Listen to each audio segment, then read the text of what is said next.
ఈ మధ్య కాలంలో వరదలు వచ్చి ఈ నగరాన్ని అతలాకుతలం చేసినటువంటి పరిస్థితి మనం చూసినాం. గతంలో కూడా వరదలు వస్తే గత పాలకులు అంటే ఎక్కువ శాతము కాంగ్రెస్ బీజేపీ నాయకులే ఈ నగరాన్ని పాలించినటువంటి పరిస్థితి.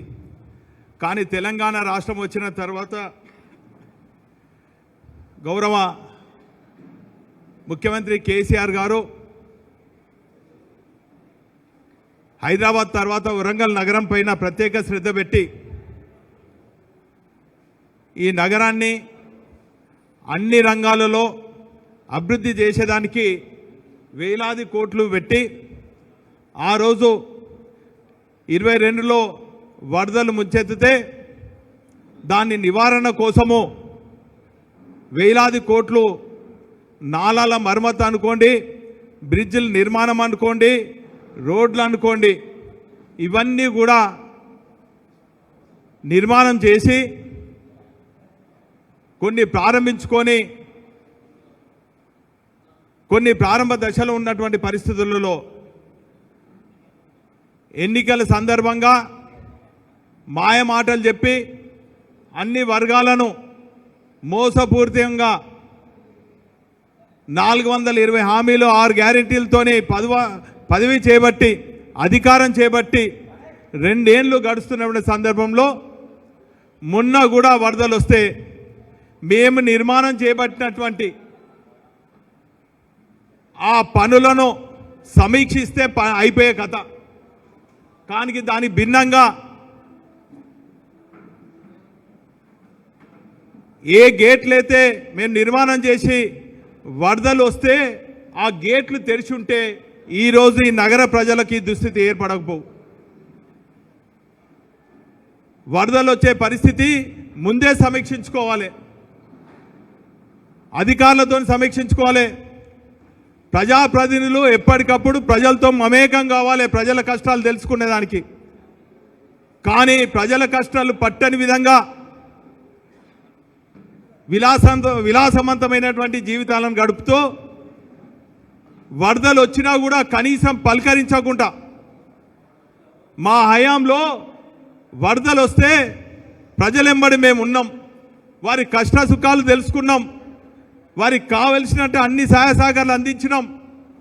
రోడ్ల నిర్మాణం కోసము, నాలాల మరమ్మతు కోసము వేలాది కోట్ల నిధులు వెచ్చించి వెంటనే పనులన్నీ కూడా ఏర్పాటు చేయడం జరిగింది. ఈరోజు నాలాల పైన అక్రమ నిర్మాణాలు ఒకవేళ ఉన్నాయట్టయితే 2 ఏళ్ల నుంచి ఏం చేస్తున్నారు రాజేందర్ బాబు? ఈ అక్రమ నిర్మాణాలు అంటున్నావు, ఎందుకు తొలగిస్తలేవు? ఈరోజు అక్రమ నిర్మాణాలు, అక్రమ కట్టడాలు నీ కనుసైగలలో ఎవరెవరు చేస్తున్నారో అతి త్వరలో అన్ని బయట పెడతామని సందర్భంగా తెలియజేస్తున్నాం. నువ్వు గొంతు చించుకొని మాట్లాడడం, అబద్ధాలు వల్లించడం, ఆరోపణలు చేయటం చూస్తుంటే నగర ప్రజలందరూ కూడా తలబట్టుకుంటున్నారు, నవ్వుకుంటున్నారు నీ ప్రకటనలు చూసి. వరదలు వస్తే ఎవరైనా చేతి నిండా సాయం చేయాలి, చేతనంతా సాయం చేయాలి, వరద బాధితులకు స్వయంగా పోవాలి, బాధితులను కలవాలి, వారికి కావాల్సినటువంటి అత్యవసర వస్తువులు ఇవ్వాలి తప్ప వరదలు వచ్చినప్పుడు నీ ప్రకటన ఏమున్నది? శుభకార్యాలలో ఏమైనా మిగులితే వరద బాధితులకు ఇవ్వమంటావా? అది స్వయంగా నువ్వే అన్నావు కదా. ఒక బాధితులను ఆ తీరుగా కించపరచొచ్చా?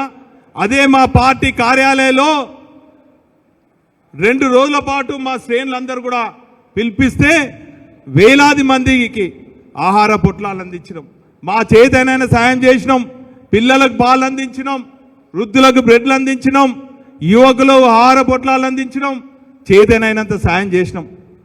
ఒక ప్రతిపక్ష పార్టీగా ఖచ్చితంగా ప్రజల పక్షాన పోట్లాడతాం. మాకు అధికారం పదవి ఉన్నా లేకున్నా ప్రజల పక్షాన ఉంటాం.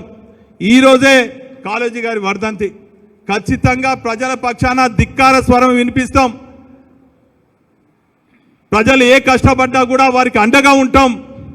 గత 2 ఏళ్ల నుంచి ఈ పార్టీ కార్యాలయం ఒక జనతా గ్యారేజ్గా మీ ప్రభుత్వం చేపడుతున్నటువంటి అన్ని వర్గాలకు అన్యాయం జరుగుతుంటే మరి ఈరోజు ఈ కార్యాలయం ఆ అణగారిన వర్గాలకు, ఆ దోపిడి వర్గాలకు మరి ఈరోజు ఎక్కడ ఏం దోపిడి జరిగినా కూడా, ఎవరికి అన్యాయం జరిగినా కూడా ఖచ్చితంగా అన్యాయం జరిగినటువంటి ప్రజలకు అండగా ఉంటున్నటువంటి కార్యాలయం బీఆర్ఎస్ పార్టీ కార్యాలయం అని సందర్భంగా తెలియజేస్తున్నాను. ఇప్పటికే 2 ఏళ్ల నుంచి నీ వెకిలి మాటలు, వెకిలి చేష్టలు తప్ప ఏది కూడా మంచిగా లేదు. నిన్నగాక మొన్న కూడా సరే పార్టీ పరంగా మా పార్టీ అభ్యర్థి కోసం మేము ప్రచారం పోయినాం, మీ పార్టీ అభ్యర్థి కోసం మీరు ప్రచారంగా వచ్చిండ్రు, దాన్ని తప్పు పడతలేం. కానీ ఎంసీసీ నామ్స్ కొన్ని ఉంటాయి. ప్రచారం ముగిసిన రోజు ఎలక్షన్ కమిషన్ ఇచ్చిన నియమ నిబంధనల ప్రకారము 4 గంటలకు ఆ ప్రదేశం నుంచి పోవాలి. మేమందరం కూడా ఆ ప్రదేశం నుంచి వచ్చినాము. ఎన్నికల ప్రాంతంలో లేవు. కానీ నువ్వేం చేసినావు? బహిరంగ ప్రదేశాలలో సిగరెట్లు దాక్కుంటా మా బీఆర్ఎస్ పార్టీ శ్రేణులను బెదిరించుకుంటా, ఓటర్లను ప్రలోభాలు పెట్టుకుంటా, చీరలు మరి ప్రెషర్ కుక్కర్లు పైసలు ఇచ్చుకుంటా మీరు అక్కడనే ఉన్నారు.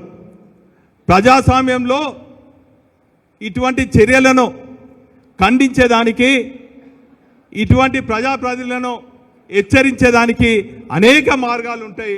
అందులో భాగంగా మరి సోషల్ మీడియాలో ఎవరో నువ్వు చేసే చిలిపి చేష్టలకు సిగరెట్ తాగినవా, సిగరెట్లో ఇంకేం పెట్టి తాగినావు, అది నీ ఇష్టం.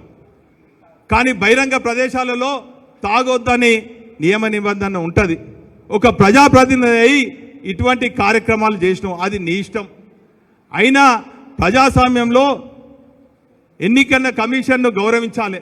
వారు పెట్టినట్టే నియమ నిబంధనలు ఉల్లంఘించొద్దు. మరి వెంటనే నువ్వు పోవాల్సినటువంటి పరిస్థితి ఉంటే రాత్రి 7-8 గంటల దాకా ఎందుకున్నావు అని చెప్పి ఎవరో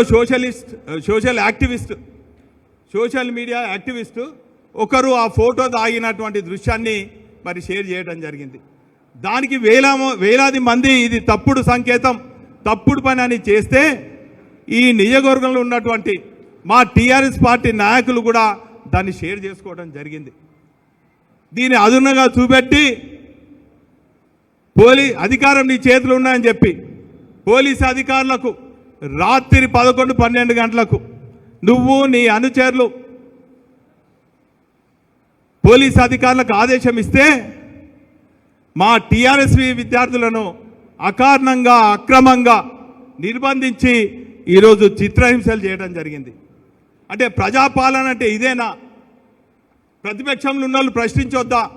నువ్వు చేసే చిలిపి మాటలు, చిలిపి చేష్టలు అడగొద్దా?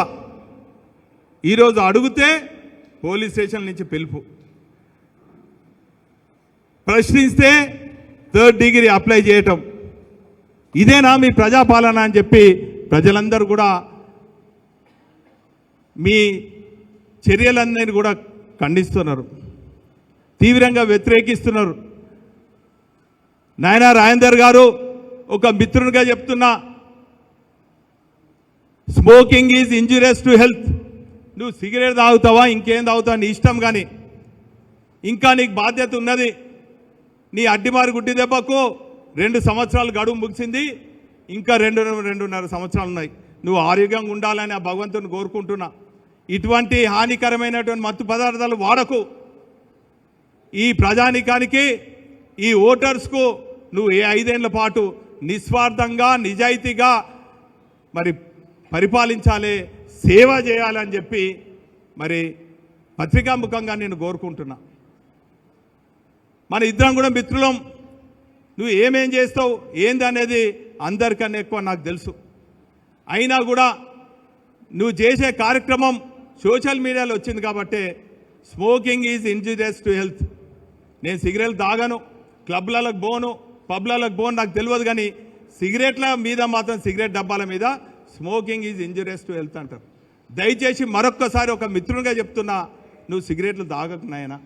ఎందుకంటే రాబోయే తరానికి ఇటువంటి నాయకులను చూసి కొంత క్రేజీ ఉంటుంది, యువతరానికి ఒక క్రేజీ ఉంటుంది. సినిమా యాక్టర్లనో నాయకులనో వాళ్ళు చేసే పనులకు క్రేజీతోనే ఒక ఫాలోయింగ్ ఉంటుంది. నువ్వు ఇటువంటి కార్యక్రమాలు చేస్తే యువత అంతా కూడా చెడిపోతుంది. దానికి పైపెచ్చు ఈరోజు ఈ నగరంలో అనేక సమస్యలు ఉన్నాయి. అభివృద్ధి అనేది నిరంతరం జరిగే ప్రక్రియ.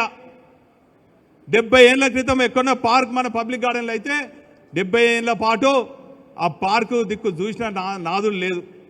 అది కార్పొరేషన్లో పాలించిన బీజేపీ కానీ టీడీపీ కానీ అదేవిధంగా కాంగ్రెస్ కానీ మేము వచ్చినాక ఈ నగర అభివృద్ధి కోసం ఎన్ని పార్కులు కట్టినాము, ఎన్ని కాలనీలో కమ్యూనిటీ హాల్ కట్టినాము, ఎంత కొత్త కొత్త కాలనీలో రోడ్లు వేసినాము, డ్రైనేజ్ వేసినాము. పుట్టినవాడు గిట్టగా తప్పదు.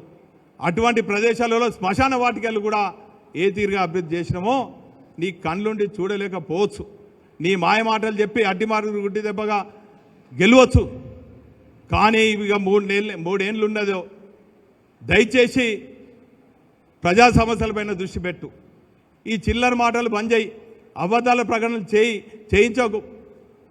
కార్యకర్తలను మా బీఆర్ఎస్ పార్టీ నాయకులను పోలీస్ స్టేషన్లో పెట్టి వేధించకు, నిర్బంధించకు, నీ గుండాల చేత బెదిరించకు. దయచేసి గతంను గుర్తు చేసుకో. నువ్వు తుపాకీ ఉద్యమ సమయంలో నువ్వు తుపాకీ ఎక్కువ పెడితే ప్రజలు నీకు ఏ తీరుగా సమాధానం చెప్పిండో మానుకోట మహిమ రాళ్లను గుర్తు చేసుకో నాయని రాజేందర్. ఇక ఇప్పుడు మాత్రం ఇక క్షమించేది లేదు. ఇప్పటికే నీకు సంవత్సరం గడువు ఇచ్చినాం, బోనస్గా 2 సంవత్సరాలు గడువు ఇచ్చినాం. నువ్వు చేసే అక్రమాల అవినీతులు అన్నీ కూడా ఒకటెనక ఒకటి ఖచ్చితంగా ప్రతిపక్ష పార్టీగా నీ వెంటాడతాం, వేటాడతామని కూడా ఈ సందర్భంగా తీవ్రంగా హెచ్చరిస్తూ, మరి ఇప్పటికే వస్తుంటే అనేక మంది అనేక వర్గాలు బీసీలు 42% కావాలని వాళ్ళు అంటున్నారు. ఈ నగరంలో నీకు తెలియంది కాదు, అన్ని వర్గాల ప్రజలు ఉంటారు. ఆటోస్ నుంచి అకాడమిషియన్స్ ఉంటారు, నిరుద్యోగులు ఉంటారు, విద్యార్థులు ఉంటారు, రిటైర్మెంట్ అయిన వాళ్ళు ఉంటారు. వాళ్ళు కూడా టెంట్లు వేసుకొని చేస్తున్నారు. మా హయాంలో రిటైర్మెంట్ అయిన వాళ్ళకు వారి హక్కుల భంగం కాకుండా రిటైర్డ్ అయిన వెంటనే అన్ని బెనిఫిట్స్ ఇవ్వడం జరిగింది.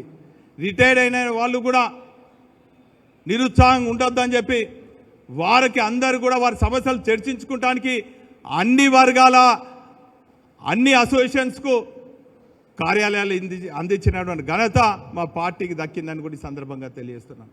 కావునంటే నువ్వు చూసుకోవచ్చు, కాజ్పేట్లో రైల్వే రిటైర్డ్ ఎంప్లాయీస్కు, ఇక్కడ లెక్చరర్ రిటైర్డ్ లెక్చరర్స్కు, ఇక్కడ నకల్గుట్టల రిటైర్డ్ పోలీస్ ఆఫీసర్స్కు, కేయూ కాలనీలో కేయూ రిటైర్డ్ ఎంప్లాయీస్కు ఏ తీరుగా భవనాలు కట్టించినామో, ఏ తీరుగా వారికి అండగా ఉన్నామో చూసుకో.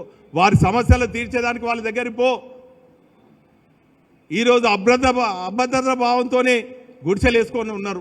హైడ్రా రాగా వైడ్రా వస్తుందా వరంగల్ కానీ వాళ్ళకి ధైర్యం చెప్పు.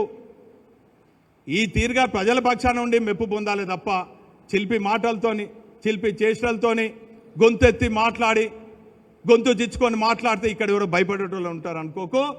ఇటువంటి పోలీసు వేధింపులకు భయపడేటోళ్ళం బీఆర్ఎస్ పార్టీలం కాదు, ఈ గుండాగిరికి భయపడేటోళ్ళం కాదు, ఈ రౌడీజానికి భయపడేటోళ్ళం కాదు, తుపాకీ చేత పట్టుకొని తిప్పి బెదిరిస్తే భయపడేటోళ్ళం కాదు. నాయనా ఇప్పటికైనా కూడా నీకు అవకాశం ఇచ్చిండ్రు, ప్రజలకు మంచిగా చేసుకోవడానికి మంచి పనులు చేయి, ప్రజలను మెప్పు పొందాలని చెప్పి నా మిత్రుడికి రాజేందర్ రెడ్డికి సూచనలు ఇస్తూ సలహాలు ఇస్తూ మరి ఈ తీరుగా ఉన్నాం.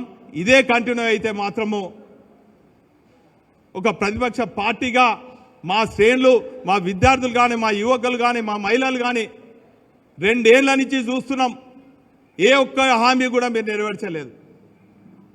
మా విద్యార్థులకు ఫీ రియంబర్స్మెంట్ లేదు, మా సోదరిమణులకు స్కూటీలు లేవు, పెళ్లిళ్ళు అయితే తులం బంగారం లేదు, 4000 పెన్షన్లు లేదు, వికలాంగులకు అయ్యా కష్టం పడుతున్నారు, అనేక కష్టాలతో వికలాంగులు ఉన్నారు. అన్ని వర్గాలను మోసం చేసిండ్రు, దగా చేసిండ్రు. ఇక 2 ఏళ్ళు గడిచింది, మరి ఓపికతో ఉండే పరిస్థితి లేదు. ఖచ్చితంగా ఈ అణగారిన వర్గాల పక్షాన, ఈ అన్యాయానికి గురైన వర్గాల పక్షాన ఖచ్చితంగా బీఆర్ఎస్ పార్టీ అండగా ఉంటుంది. ఈ కార్యాలయం మరి జనతా గ్యారేజ్ లాగా ప్రజలకు ఏ సమస్య వచ్చినా కూడా అండగా ఉంటుంది. మొన్న కూడా వరదల సమయంలో రాత్రి పగలు కష్టపడి వంటలు వండి అందరికి సరఫరా చేసినటువంటి మా బీఆర్ఎస్ పార్టీ శ్రేణులకు కూడా పేరు పేరున కృతజ్ఞత ధన్యవాదాలు తెలియజేసుకుంటూ ఇప్పుడు